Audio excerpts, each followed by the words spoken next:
আনন্দ ভৈরবীকে এবং কিংসুকদাকে,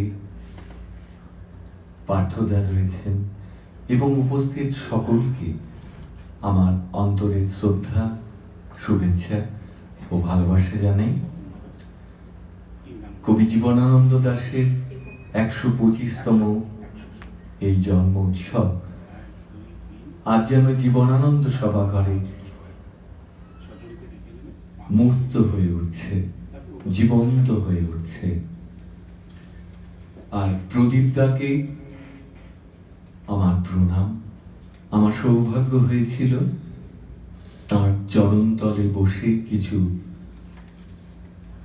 উচ্চারণ শেখবার, সেই চেষ্টা করছি।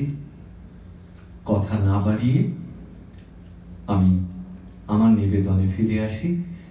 কবিতা তো অনেক শুনছিলাম, আর জীবনানন্দ দাশের কবিতা শুনতে শুনতে আমরা কোথায় হারিয়ে যাচ্ছিলাম। তা আমি জীবনানন্দের অন্য আরেক ধরনের একটি লেখা পরিবেশন করবার চেষ্টা করছি।